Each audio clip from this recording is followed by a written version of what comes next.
What's going on, everybody, and welcome back to the channel. Today I decided to make a video about the Aftermath. I've been playing this game a lot recently and it is a really cool game that I think you guys should go check out. And for that reason, I'm actually going to go over what I did to beat the game. I decided to make a more The Bones 5 style channel video just because I thought it would be really fun and I just wanted to share my enjoyment of this game with everybody else. So if you guys enjoy this video, make sure that you guys go ahead and like, comment, and subscribe.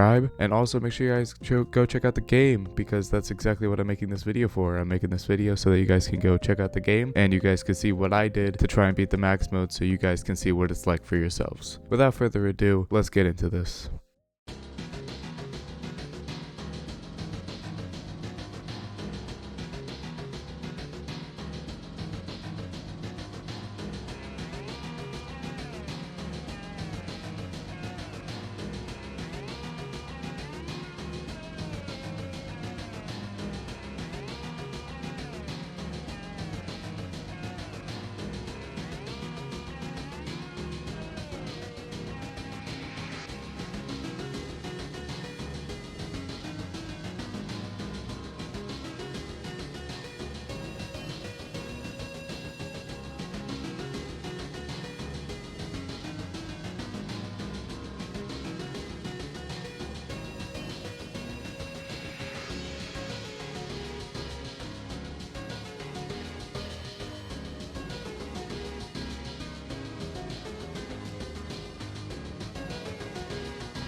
The Aftermath was a game that I found on GameJolt when I was just scrolling through it one stream.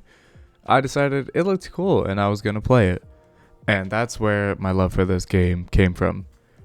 I actually found it during its 1.0 time, and the only reason why I started talking to the dev was because of somebody named Riverflower, who ended up commenting on GameJolt talking about maybe game mechanics that he could add. And I was like, you know what, let me just talk to the dev. And honestly, if I didn't do that, I don't think I would have actually played through the entire game. I mean, I might have, but there really is no telling. So, honestly, shout out to Riverflower, and shout out to the dev. But for context behind the game, there really is none. The dev is still working on pushing out a lore update. I played this game before lore was a thing, so I don't know the lore of the game. I don't know anything. All I know is that it looked like it was a good game. It's made by a solo dev. All I know is that I thought it was a cool game, and I decided to grind through all max mode. So, why don't we go ahead and let's talk about the mechanics of the game. Starting with Bandy, aka the rat. Bandy's in your closet on the left and he has 3 phases. The first phase is when the closet is closed and he's not even doing anything. The second phase is when the closet starts to crack open a little bit. The third phase is when he can actually kill you. In his third phase, if you hover over the closet with your mouse, he has a chance to jump out of the closet every frame until 0.5 seconds where he jumps out because the dev had to put a cap on his kill timer due to RNG. Next is Winder, aka Nightmare. He is in the windows and has 2 phases. One where he is far away from the window and one where he is at your window and you have to close the curtains on him. Then, he will have 2 different attacks. Either you hear him move to your other window where you will have to turn to the other side and shut the curtains on him again, or he will just disappear. If he disappears, you have nothing to worry about. He's just gone until he comes back to your window again. If he moves, then he could either move again or he can disappear. This part is kind of RNG, but he doesn't move too many times. Winder and Bandy are both your top priorities. If they're both attacking you from your left, I would suggest dealing with Winder first, as Bandy can't jump out unless you're hovering over the closet first. Next, there's Trepida, aka the cat.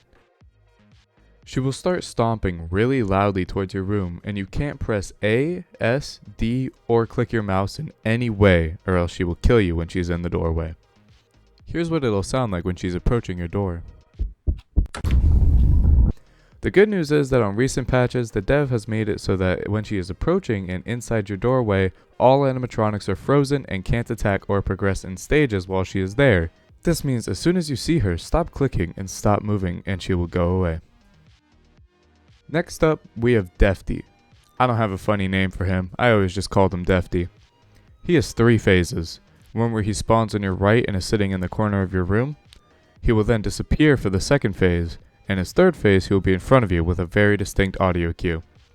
All you have to do is find him and aim your flashlight in his eyes. He will then teleport between 4 different spots in front of you, in the top left, to the left right beside the door, to the right beside the door, and in the top right. You will have to do it again and again until he disappears. Once he disappears, you have nothing to worry about. Finally, for the main 6 knights, we have Revel. He's like Rat from Five Nights at Candy's 3. He can spawn on all 4 sides and in your windows. You will hear audio cues depending on what side he spawns on. If he spawns on one of your 4 sides, you will hear breathing from one of the sides, and all you have to do is look towards him and flash his eyes. If he spawns in your windows, he'll make a much quieter yet still noticeable audio cue that sounds like the curtains shutting, but quieter. All you have to do is shut the curtains like on Winder and he will go away.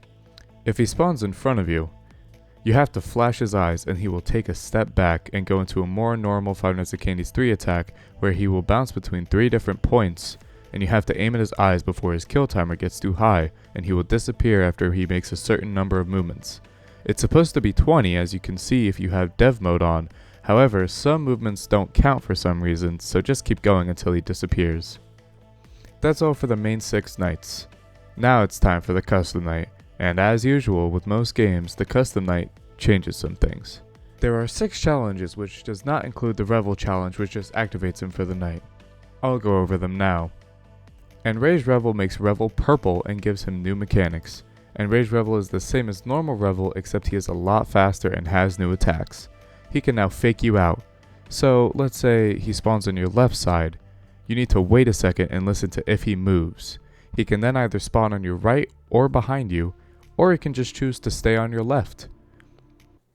This is Editing Griffin here, and actually the dev gave me a screenshot that actually tells me that the hitbox is smaller between Revel and Enraged Revel, so that is also a new challenge added. Now you have to be much more precise to aim at Enraged Revel than just normal Revel, so make sure that your aim is on lock. He can't fake out to your front, and he can't fake out from your front, so if he spawns in front of you, he's not moving, you have to deal with his front attack. On top of that, he now spins like Vinny from Five Nights at Candy's 3. After I complained, I did that a lot if you look at the patch notes for this game, he now has scripted spins at his first movement, so when his movement counter is at 20, when his movement counter is at 15, then 10, then 5. As I said before, some of his movements don't register for some reason, however he makes a glitching sound when he is about to spin, so just listen for that. Also, keep track of where he spins at. So for the first spin, when he spawns in front of you, he will always spin twice around all 3 spots, and then he ends in the bottom right. That is not a coincidence. That is his AI. When Revel spins, he will always spin to each spot 2 times around and then end 1 spot over from where he was. So from the top, he will end on the right. From the right, he will end on the left. And from the left, he will end on the top. This is crucial information to keep a hold of in your head when dealing with him, as it will make it a lot easier to live and it makes it a lot more skill based. The last part is the harder or easier part depending on what type of person you are. Final Resort. Final Resort is an attack that happens when Enraged Revel is on. When 457 hits, he will despawn for 3 seconds before spawning in front of you. He moves about every 0.3 seconds and has 40 movements, so your aim needs to be on point and you need to move fast. However, He no longer spins when he's in front of you, and he can't fake you out. Once you hear him spawn on a side, you have to flash him instantly. He does not move. Just make sure that once you hear it, you just look and you flash. Same thing with the windows. He can't move from the windows. Luckily, once the switchover happens, your battery becomes full and you don't have to recharge it at all. So all you have to do is focus on your aim and your ears. He would probably attack you one more time from the front before 6 AM hits and you win the night. Now it's time for the other challenges. They are a lot less complicated. Rainy night makes it so that there's thunder and lightning to throw you off of some sound cues and make it harder to pay attention. Lights out makes your room pitch black, and in order to see Winder in your window, you have to flash your light at the window. But you will still be able to see Bandy's eyes when he's peeking out of the closet. Laser pointer makes your flashlight smaller, obviously. Deadlight makes it so you start with 0 batteries behind you, and they can spawn in 4 different locations where you have to right click on them to pick them up. The 4 locations are on the table in front of you to the right of the door, on your bedside table on your left next to Bandy's closet, on the dresser under the window on your right, and beside the dresser on the floor on your right. There is a distinct sound cue when the batteries spawn every 30 seconds, so make sure you're listening for that. This is what it sounds like.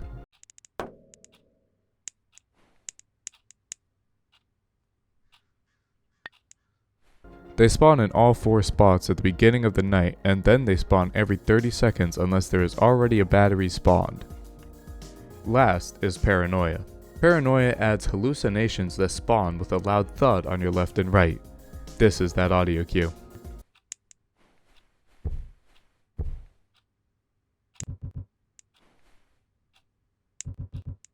They make it so that they overlap some hitboxes, so you can't deal with Winder in the window if the hallucination is blocking the window, and you can't turn away without getting rid of them. To get rid of them, just flash the light in their eyes. However, in order for them to move, your mouse must be moving. I have died multiple times because I was technically not moving my mouse and I was just clicking the light in their eyes, and Winder got in because they blocked the window. That was all the mechanics. Now, the way that I practiced those mechanics was I really just, after beating the first nights, I just jumped into 5100 mode and I beat it, and then I just started adding challenges. I didn't practice in Raged Revel because there was a bug where Bandy would be in the closet still after the switch happened, so every time that I died to Revel, I would see the Bandy bug in the closet on my left, so I figured that that was just indicating that I died to Revel. So when I turn on Enraged Revel, he faked me out. He spawned on my left, but then he went to my right. I didn't hear this. I just instantly looked to my left and saw Bandy still in the closet. So I was like, I guess I'm just dead now. And then I just gave up. So I did not add Enraged Revel. However, Enraged Revel is really not that bad once you start practicing. And also with dev mode on, you can actually practice Enraged Revel's final resort attack. If you just put the slider all the way down to 5 seconds, that just means that the final resort attack will happen in 5 seconds, and then you can practice your aim and everything with the final resort attack. That way you don't have to make it to 5 AM every single time you want to practice it, and then die because of it. Other than that, really all I did was I just looked over all the challenges that I thought were the easiest, and I just added them and then beat the night, and then added another one, beat the night, and that's what I would suggest you do. However, I hope you were taking notes, because now you can throw most of them out the window. The Everending changes some mechanics and adds some new ones.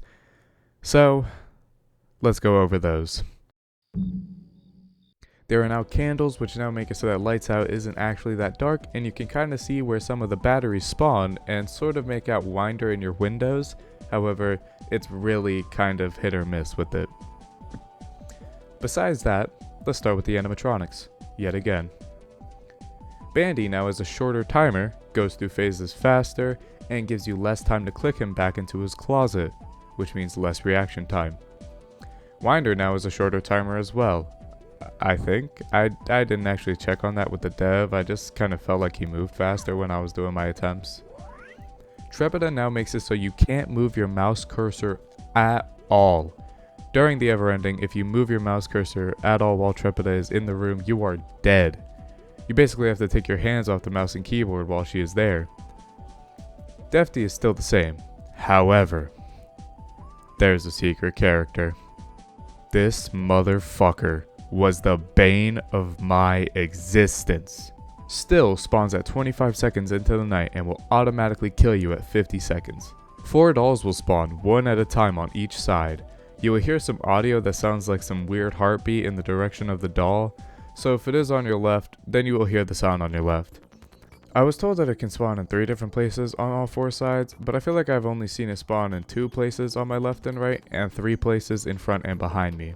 The spawn locations are right next to the bedside table and to the left of the dresser on your left, on the ground in front of the dresser or on the ground next to the wall on your right, in the middle, left, or right when you're looking behind you, and the scam that is the front.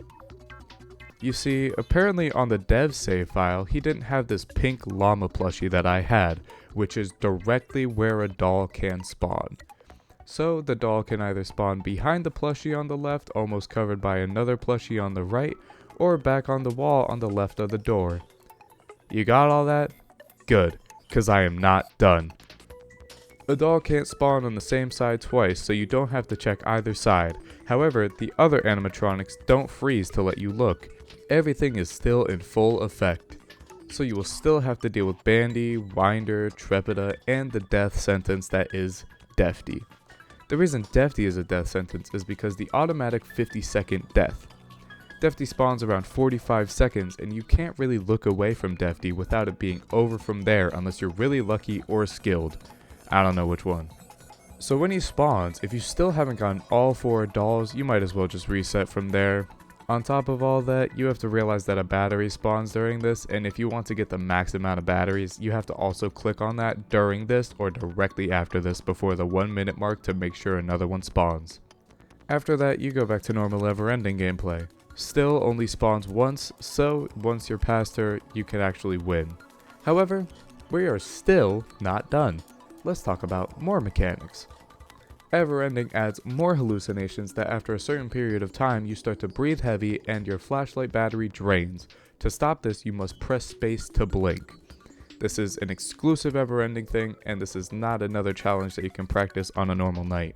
Also, paranoia's hallucinations now take 1 more back and forth to get rid of compared to a normal night. All other challenges are the same. Enraged Revel after 3 AM is also the same, except you have to remember to blink, even during front attacks and everything. Needless to say, this custom night really drained me. I was attempting this on a pre-patch just to get my practice in, and there was a bug with Bandy where randomly he decided that the next time you right-clicked, actually, you right-clicked over my closet and I was in my attack phase, even though he wasn't even peeking out of the closet yet, and he would automatically kill you.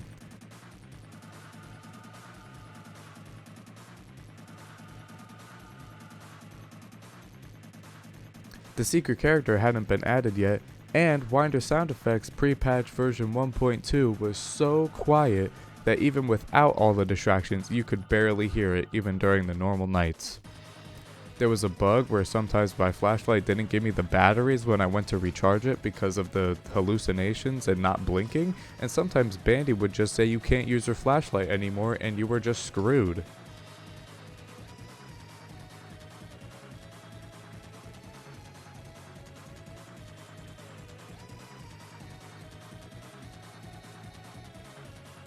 Now, I know I sound super mad, and like I wasn't having fun, but honestly, I love this game, and grinding it.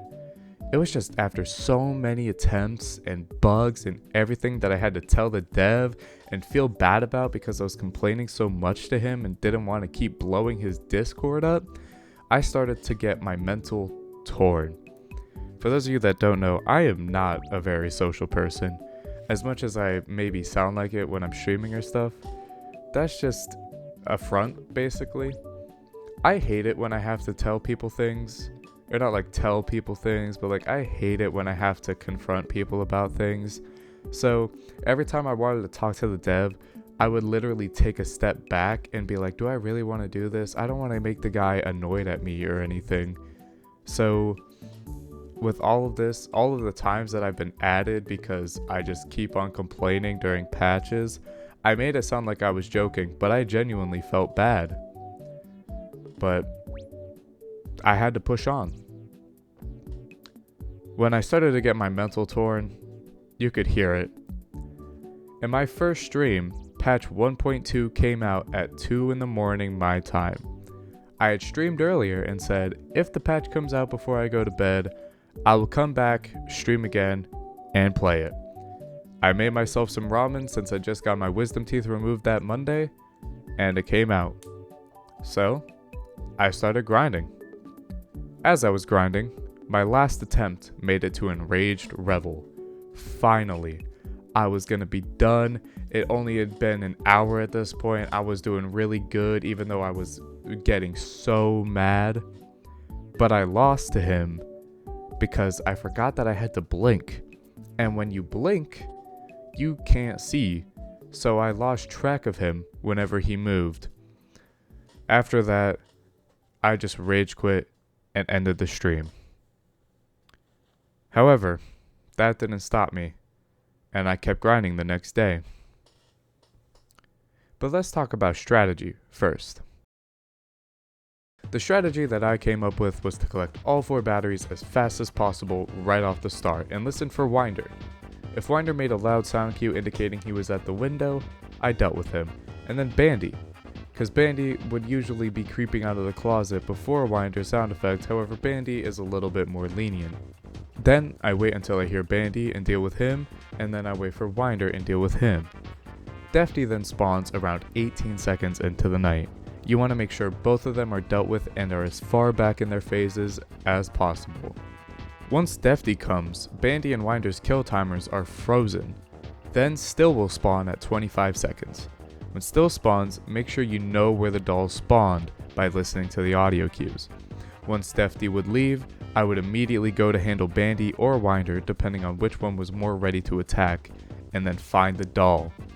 Then, when you collect the first doll, immediately handle Winder if he is in a window. Sometimes you have time with Bandy, but other times you don't. Then, find the second doll. If you are fast and listen well, you can grab the next 2 dolls before the next Defty spawn and before Winder and Bandy kill you. Then, you deal with Defty until he leaves, and then you deal with Bandy or Winder as they come up. Their sound cues are pretty loud, so you should be able to tell when you have to deal with both of them, and same with Trepida. Next time you get a chance to breathe, make sure to look for the battery that probably spawned, as you're either coming up over the 1 minute mark, or it's already past the 1 minute mark. Make sure that you grab the battery and make sure that you're ready for the next battery spawn after the next 30 seconds. Then, deal with everybody as usual, and when batteries spawn, make sure to check for them when you're looking at either side. You can slightly see the 2 spawns on the right and the spawn in front, however you will either have to blindly right click or flash your flashlight to see the battery spawn on the left side. There's a freaking fly that keeps on jumping on my script so I can't freaking read. Oh my god, this stupid fly. It's annoying the shit out of me. Then, you can hit the 3 AM turn after all of that.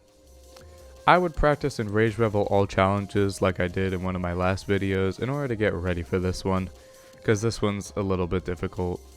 Just get used to having to deal with the hallucinations, and if he is in front of you, blink while he is spinning. Only while he is spinning. And you have to memorize where he spins at, because that will be a game changer.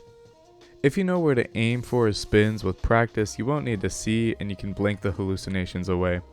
Then, at 5 AM, the final resort attack is probably the easiest part of the Everending. As long as you don't get nervous that you're about to win and you can aim well, you don't even have to blink because you have infinite flashlight battery, but I still would sometimes just to make sure you don't miss audio cues because of the heavy breathing sound effect. After all that, you did it. You beat the Everending. You just have to do that all in a run. Now, after the stream, I went to bed because I was so mad. However, the next day, I came back with a vengeance. I clicked the record button and decided that I was going to do attempts before I had to leave later that day. I was expecting to record for like 2 hours, maybe 3 hours, leave, come back, maybe record for another hour or 2. But then, after 45 minutes of attempts, it finally happened.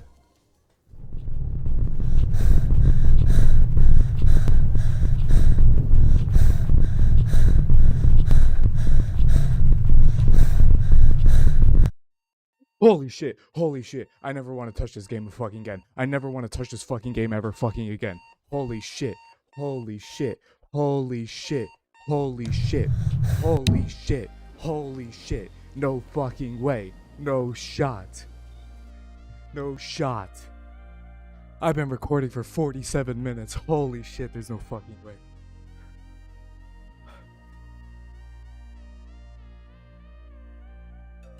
Dude, I was sweating so hard, dude. Oh my god, my hands were so sweaty. I literally was starting to shake.